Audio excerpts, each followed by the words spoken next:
This is Barack Obama, and he is on fire. So in love. Generally considered one of the cooler of the presidents. That's And the less controversial, he has been going around the United States campaigning for the Democratic Party and Democratic candidates. That's because every 2 years, the Congress is up for grabs in the lower house and 1/3 of the Senate in the upper house. And these elections matter because it secures power for the president for another 2 years, but it also means he gets to influence legislation going through Congress and possible Supreme Court nominations. So why is Barack Obama on fire? Personally, I just think he's a little bit more relaxed, a little less stressed, a little less worked, and has plenty of time to think about what to say. Have a listen. down in Georgia, if there was an asteroid headed towards Earth, it's gonna land in like 2 weeks.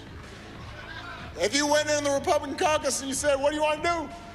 Well, we need a tax break for the wealthy. That's gonna help. I'm only barely exaggerating. That's their only economic policy. The only one. And it's been their only one for the last 20 years. It wasn't just light humor. He went on to directly attack Republican Senator of Wisconsin Ron Johnson for his tax breaks for the rich. If you can afford a private plane, then you don't need a tax break. But no, he fought for this. And then his adult children bought not one, not two, but 3 private planes, because apparently carpooling was not an option. Now, I mean, you need 3? Meanwhile, Senator Johnson voted to raise the retirement age to 70, supported a plan that would put Social Security and Medicare on the chopping block every single year. Each year you'd have to vote to renew this thing. I mean, think about it, because Washington works so well. You want your Social Security and Medicare reliant on Congress every year. He's called Social Security a Ponzi scheme. Said that it's candy that the left is giving away.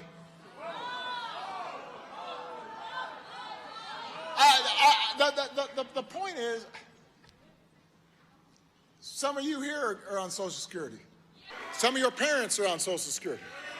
Some of your grandparents are on Social Security. You know why they have Social Security? Because they worked for it.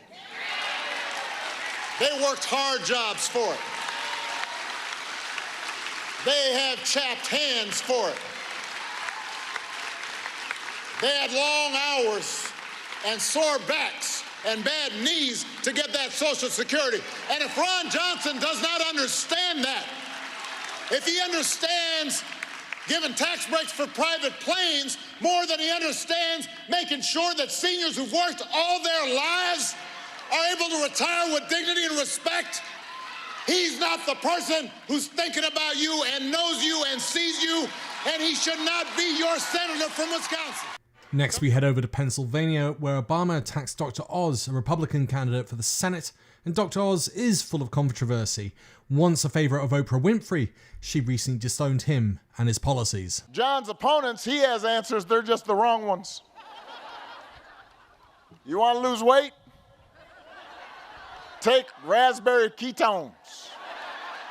Got leg cramps? Try lavender soap. Want to prevent dementia? Palm oil, a miracle solution. I mean, never mind that none of these things have been proven to work. Some cases might be harmful. You've just got to believe and then hand over your credit card information. Snake oil, man. Listen, it's easy to joke about Dr. Oz and all these quack remedies he's pushed on TV, but it matters. It says something about his character. If somebody's willing to peddle snake oil to make a buck, then he's probably willing to sell snake oil to get elected. You deserve better than somebody who's just trying to make a quick buck. Somebody willing to say anything to get attention. You deserve somebody who knows you. You deserve somebody who stood side by side with you. Somebody who will work every day and fight for you. Somebody who's actually from Pennsylvania. You deserve somebody like John Fetterman. He'll stand up for unions. He'll improve the criminal justice system. He'll lower the cost of prescription drugs. You think Dr. Oz is going to do all that? Right answer. And you also know that John is tough. And not just because he wears shorts in the middle of winter. Like a lot of Pennsylvanians, like a lot of working people, he knows what it's like to get knocked down and then get back up. John's stroke did not change who he is. It didn't change what he cares about. It didn't change his values, his heart, his fight. It doesn't change who he will represent. When he gets to the United States Senate, he'll represent you, and that's what you deserve. Staying in Pennsylvania, Obama went on a scathing attack on Republican policies. Republicans know this. And that's why they're doing everything they can to prevent you from voting. This is one of the only major parties in worldwide that actively tries to discourage citizens from voting. Hey, don't boo. Vote. Vote. They can't hear you boo, but they'll hear your vote.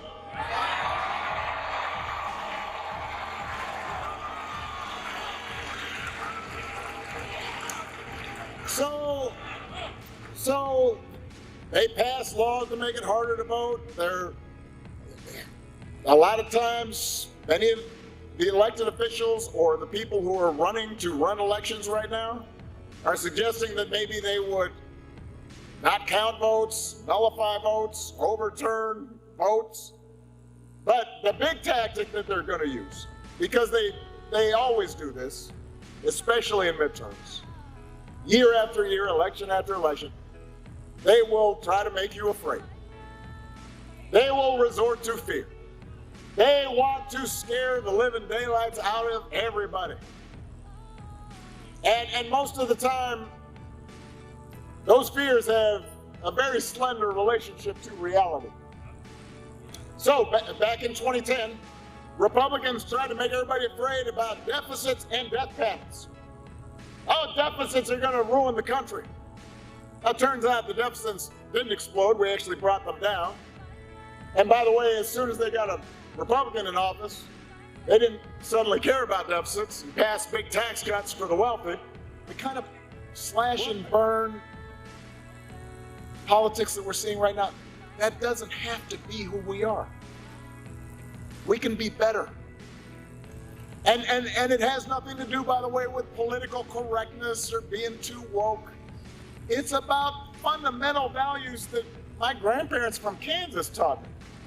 Values I grew up with, values you grew up with, values we try to teach our kids, values we learn in churches and mosques and synagogues and temples, honesty, fairness, opportunity, hard work, values that Josh Shapiro and John Fetterman stand for, values that Joe Biden stands for, values that were enshrined in our founding documents a few miles from here, a clarion call for freedom and equality that Philly's own Liberty Bell represents. That's what America stands for. That's who we are. So if you them back in 2011, imagine if we'd been able to pass meaningful gun safety legislation back then to prevent more deaths. Imagine if we'd been able to reduce our emissions even further than we did. We'd be further along in avoiding the worst impacts of climate change. If we had kept the Senate in 2014, we'd have a very different Supreme Court making decisions about our most basic rights.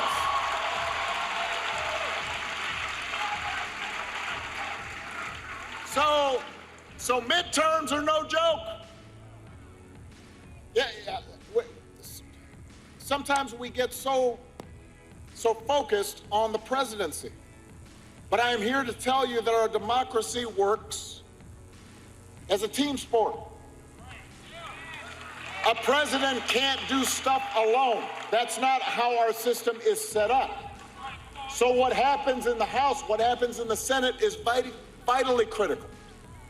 And the good news is you have an outstanding president right now in the White House. So you don't have to. And on our final clip, there's a little bit of charm and a lot of cockiness. Have a listen. I have to admit that sometimes going out on the campaign trail feels a little harder than it's used to. Not just because I'm older and grayer.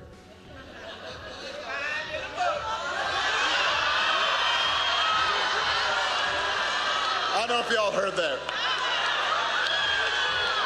What? I'm sorry, what'd you say? Said I was still fine. Okay.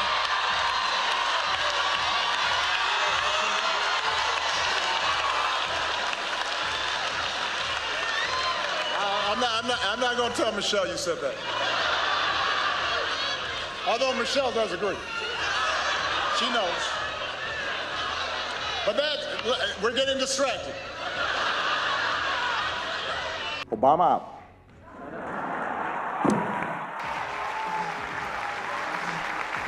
Once again, thank you to all of my listeners and supporters. You keep this channel going and growing. If you'd like to buy me a coffee, link is in the description. Otherwise, be sure to click the like button and subscribe button. It all supports the channel and it's free.